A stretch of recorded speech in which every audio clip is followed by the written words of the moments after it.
Engagement, engagement, engagement. Oh my God, this term is thrown around so much. Is it abstract? Actually, it isn't. Engagement is key. It's vital to modern businesses. It's no longer just enough to say, hey, be thankful you have a job. Here's your paycheck. Shut up. People are no longer willing to work for companies that do that. Millennials especially, we find it boosts productivity.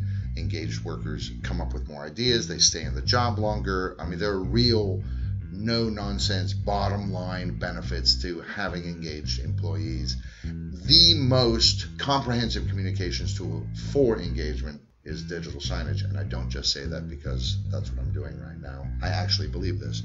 And another person who is a true believer is Ellyce Kelly, who is the Client Relationship Manager for Visix. Hi, Ellyce. Hi, Derek. Thank you for having me. Thank you for being on, and thank all of you for listening.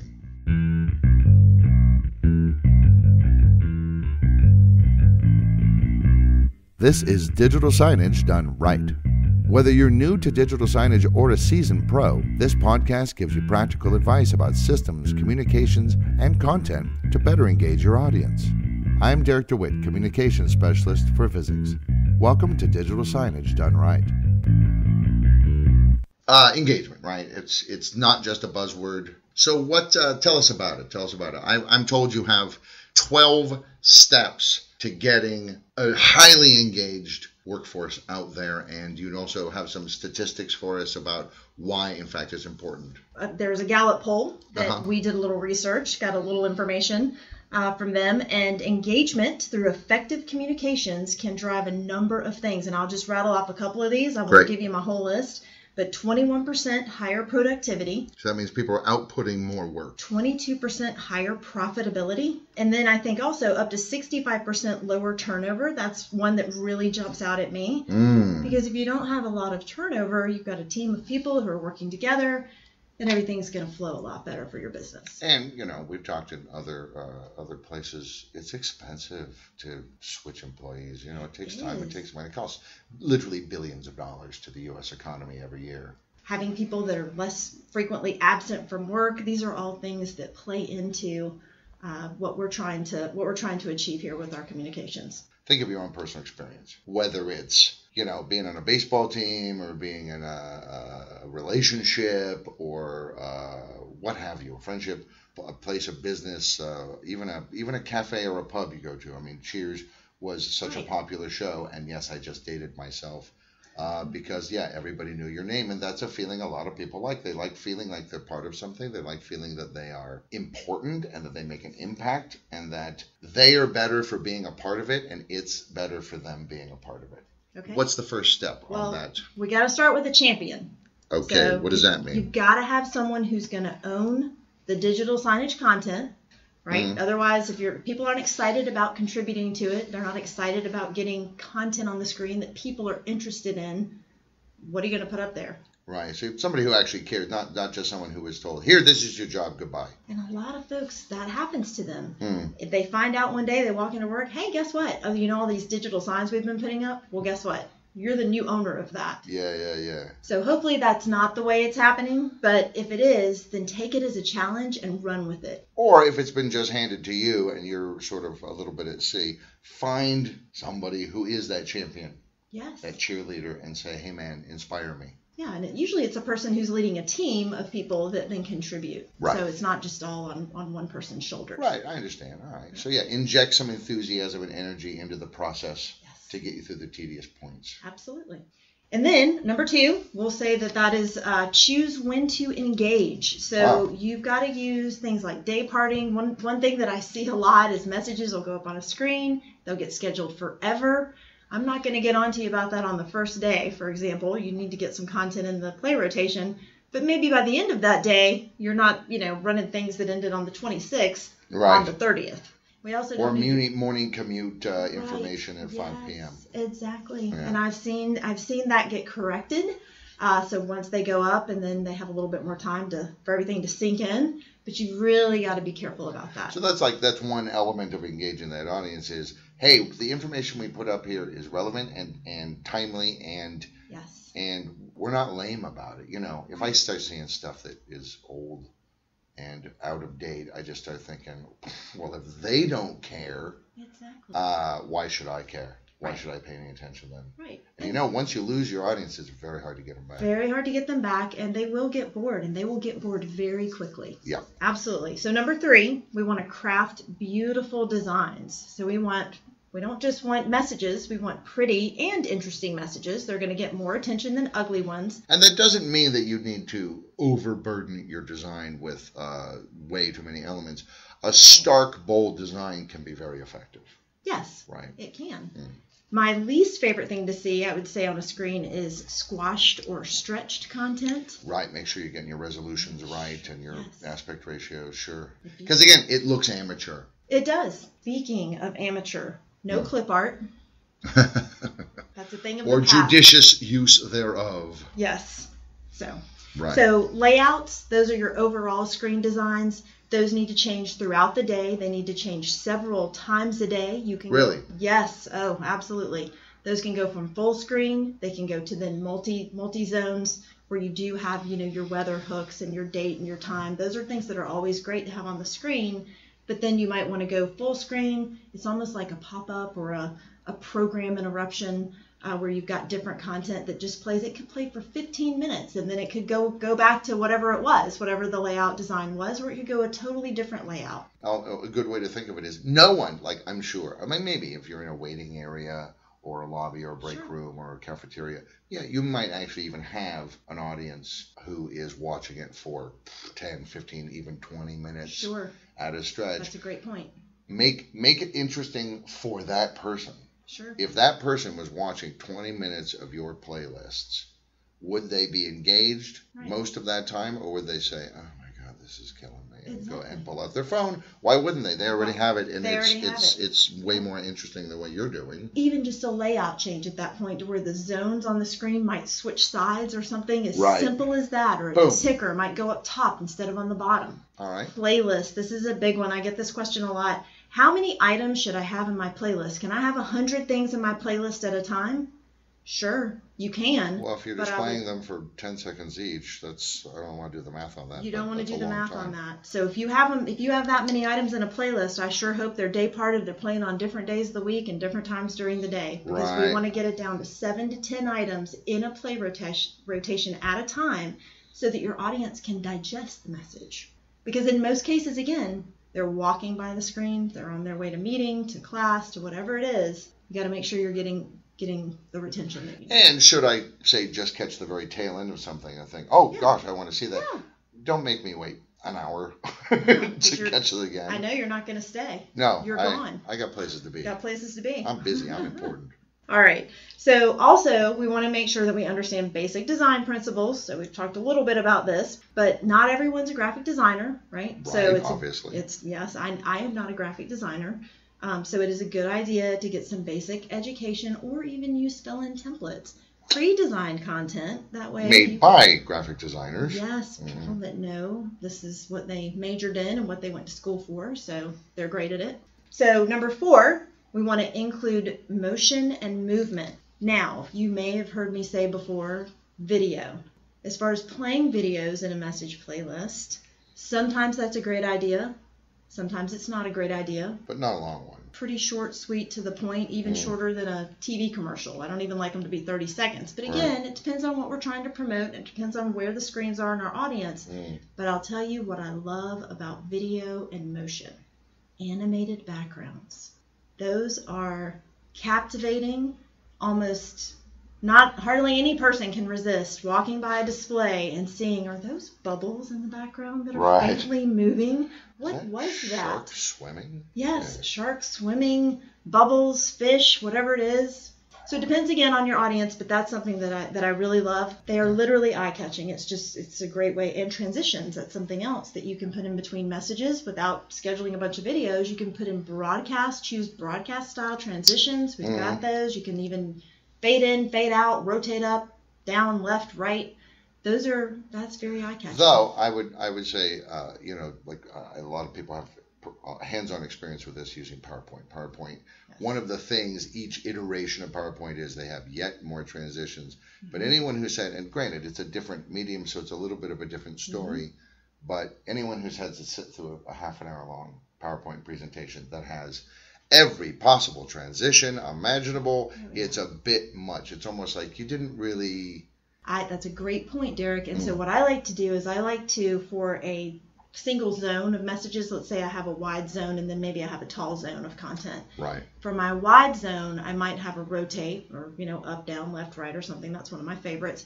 But then maybe for my other tall zone that I have, I might just have a cut to where it's not too much going on the screen at once. I mean, I want to get their attention, but I don't want to overwhelm them. Yeah. Absolutely. So choose a couple for each playlist for that particular time period, and then feel free to change it later. Yeah, and then change it during, again, just like you're changing your layouts, you're also changing those transitions. So let's just give you a rule of thumb. No more than 3 transitions per playlist. Yes, that sounds like a great idea. I just made that up. You did make it up, and I'm going to buy it. I will buy that. I like it. All right. So we also want to, and this goes in with our including motion and movement. So use attractors. So we want time, date. I've mentioned these before. Weather, event schedules are very popular. That's always a good hook. If you're showing event schedules, and if you don't have any events in your building, that would be stupid. Perhaps we don't do that. Traffic, you mentioned that earlier. I love traffic, but I love to see traffic really towards the end of the day. But it also doesn't hurt, perhaps, if you might have folks on different schedules. And in fact, some of our manufacturing customers, even some of our higher ed, and even some of our corporate clients, they've got a lot of different folks on different times that they're coming in and going. Keep that in mind when you're scheduling your traffic feeds to show those maps. And that's, of course, at midnight, you're probably not going to have a lot of traffic, but you never know. You never know. There could be construction, so keep that in mind. That you need to schedule that at various times during the day where you've got people coming and going. Right, or let's say, for example, our corporate hub at Timberlake Industries is hosting a conference for our industry. All of our branch offices are coming. People from other companies are coming in. We know this. Temporarily stick up a flight board. So people can see, popular. This is this and this is this. I mean, you wouldn't do it all the time if it's not relevant, but even just for a temporary period of time, you could just say, hey, we know that during this week, a lot of people are going to be going to and from the airport. Here's some information to make that easier for you. Absolutely. Well, I think that ties into your next item. It does. So news and RSS feeds. Yeah. So this is another great attractor. Switch them up, though. Don't just play the CNN or the Fox News. Go with ESPN. Find out what your audience likes. A lot of us love sports. We want to see what those scores are. Yeah, that's a very interesting point, because I think a lot of times content creators for digital signage, they forget that they're not designing for themselves. I don't watch E-News. However, someone in this building on a test player put up E-News in an RSS feed, and every time I walked by that display, captivated. I could not look away. I had to read the headline, and I'm not even interested in it. But yet, every time I walked by it, I said, "Oh, E-News! Oh, I got to see what's going on." And I would wait for the ticker to go by and get the latest story. So you never know. You never know. Wow, who knew that the Smithsonian feed would be so interesting? The Smithsonian feed is fascinating. Right. Yes. Okay. Stocks, if it's important to your audience, stocks is a great thing to show. But obviously in a financial institution, it's a given. It's a given, yes. Yeah. Very popular. And then also KPIs, key performance indicators, right, and other current data could also be of interest. Again, it depends on your audience and depends on what you want to. Right, what you're trying to accomplish. Yeah. So the great thing about this content, it's all auto-updating. So you set it up once, you schedule it forever, and that's it. That's it. You're done. Boom. It's that company that you're paying. It's not very much money. No, and the RSS feeds are free, aren't they? They're free. I mean, you can get whatever RSS feeds you want to find that you're interested in. And there are literally millions of RSS feeds. But yeah, even content subscription services. I mean, some of them are $1, maybe $2 a day. Yes. And they're the ones who are it's the burden's on them to come up with the fresh content. Yeah. They're already designing it for digital signage as well, so that kind of just works out nicely. Setting up one of those tomorrow, as a matter of fact. Very excited about that. There you go. Yeah, it's going to take literally 10 seconds. Really? Yeah. Boom, boom, boom. Hey, look, fresh content. And we're done. Pay me. Exactly. They've already paid. All right. So Yep. You just want to make sure that you've always got something current on the screen. You've got something interesting that's keeping people up to date. That's where I get my news too, is in these hallways. I don't watch news when I get home. I don't need to. You don't need to because you got your fill during the day. Yeah, I can just pass by, random display here and there, and I'll see it. Now, number 5, we've got to show folks what they care about. Right, which we've kind of talked about. Which we have talked about. So survey them. Ah. Send out a survey. Find out what do you want to see on these screens. We've done that many times, right? Were you surprised by the answers, some of them? I mean, sometimes, yes. There's some interesting, what is your favorite activity? Well, there were some things that I had no idea that person was interested in. I didn't even know that was an activity. It's fascinating. It really is. And that's also how you get to know everybody that you work with. And if you're higher ed or you've got a student center, you want to find out, or even the Department of Biology, ask them, what do you want to see? Now, also, number 7, limit your playlist. And we talked about this too. No one's going to sit through 50 messages. You said it yourself. Yeah. I'm not going to sit there and wait around for an hour and a half for that tail end of that message that I caught. So we definitely need to keep things clean, and day parting is so important, and so is this number of seconds. So make sure that the whatever CMS, content management system you're buying, allows for day parting. Well, yes. Because a lot of the simpler ones out there, and there are free digital signage solutions out there, but they're real basic and they don't have this kind of capability. So you're kind of just stuck with throwing it up there and good luck. You may as well put a PowerPoint up there then. Right, you might as well, exactly so. I mean, you kind of get what you pay for. Number 8 is use campaigns. So instead of showing just the same message over and over, use campaigns. So treat your signs like ad campaigns. So where you have phases of where you're showing different designs to reinforce your message, but you're running an entire campaign over the course of whatever it is, a week. 2 weeks, 3 weeks, depending on what your end date is and what's happening as the end date. I've worked with a customer. We did this, and it was very successful, where they basically ran an ad campaign. They used some measurement tools and said, okay, this is what we're going to do. If you do this, they take a call to action, and then they ran this ad campaign, and they had increased numbers. That was the end result, was increased numbers for social media sign up and for a big event that was happening. But that was a really great, effective use of an ad campaign, and also using call to action, which of course we talk about all the time. Right. Well, I remember you guys had that, you had an award for 10 years. The Expression Awards, I remember one year there was a submission, which I think may have won. It was some university, and they had done, I mean, you said video, but they were doing 5-second video clips. And basically, it was a single video of a person looking at their feet, stepping out onto stage. It's all silhouetted, so you can't see who the person is. And it slowly rose up. There are flashing lights and bum, bum, bum, kind of music. I remember this. And it goes up slowly. And then it finally reveals who it is. And this person was coming to perform on campus. And they showed 5 seconds, and then the next 5 seconds the next day, and the next 5 seconds the next day. Video teasers. Love and it. So by the time the day before, like the day tickets went on sale, you saw who it was. It was some comedian. It's a great use of video. Yeah. And everybody went crazy because they were all wondering, who is it? Who is it? And they kept stum about it, right? Nobody knew who because it was quite a famous comedian. Oh, I hope everybody heard that story. But they said they sold out.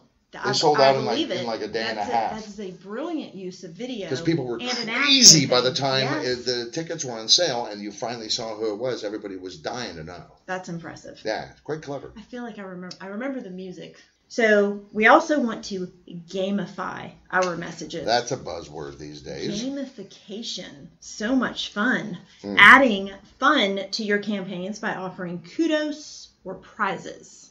Praise or prizes? Praise or prizes. Okay. People love rewards. I love rewards. Sure. I'm going to go ahead and say it. I'm a big fan. Sure. So if have you a cookie. I don't know if I need that, but yes, even just a shout out makes me feel good. So if you can give them prizes, points, shout outs, just for being the first to act, you'll get more people involved.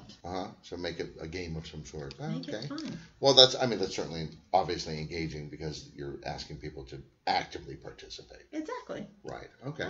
All right. So I've mentioned this before. This is number 10. Always include a call to action. So if you ask people to do something, right? How are you going to know if anybody is reading your messages if you don't put a call to action in it? If you don't say where to go to get more information or what to do and how are you, this is a great measurement tool too, right, to see if your audience is engaged. Right. If they took the action, obviously they were engaged. Exactly. So you can send them to a web page, you can send them to the intranet, you can do a QR tag, you could do a short URL. I'm a big fan of if you can put in there like, hey, you need to go to the intranet, and if you go ahead and have it on the homepage of the intranet. So it's easy. You got to make it easy. Same as I think if you're going to do a short URL, you should take the time to make it a vanity URL and something simple, not www.timberlake.industries.com/blah/blah/blah/blah. I can't remember that, No. Or even Bitly's. Bitly's are a random series of numbers and letters. I can't remember that. Can't remember that but either. if you change that to, whatever, BitDo is one of those that does it for free. Yes. bit.do/Timberlake promotion. Right. Oh, that's easy for me to remember. Exactly. Yeah. One of my favorites is you can snap a picture, and then if you show up somewhere and you've got the picture on your phone, that's a call to action. You can, note how many people. To get a free Starbucks or something at your, at the college campus student center. Right. So, okay. Yeah. Look, I took a picture of the screen. You show up here. Where's my muffin? Exactly. Uh-huh. Number 11, we want to make it interactive if we can. Okay. So everybody expects, because they walk around with touchscreens in their pockets, they're disappointed if it doesn't do anything. So if you can get a touchscreen, then that's great. And in fact, that's kind of where things are going. I think that's where the direction that we're moving in. I mean, you see it already, especially younger people, children. The moment they see a screen that's at their level, they just start touching it all over the place. They just kind of assume everything's touchscreen, right? So that's actually, I think that is 12, in fact, because attractors was 1 as well. So that's it. So if you did all of these things, you would have a pretty engaged audience. Absolutely. And then all those benefits that you set up at the beginning would come to your company. It's magic. It is magic. It's magic. You get those great Gallup numbers. And who doesn't like a good Gallup number? All right. Well, thank you very much for talking to us, Ellyce Kelly. And thank you, all of you, for listening. Thank you. Hey, want more free stuff? Then head to the resources section of Visix.com for free masterclass guides, blogs, videos, and more to help you with your digital signs. Please share, subscribe, and leave a review of this episode, and connect with us on social media.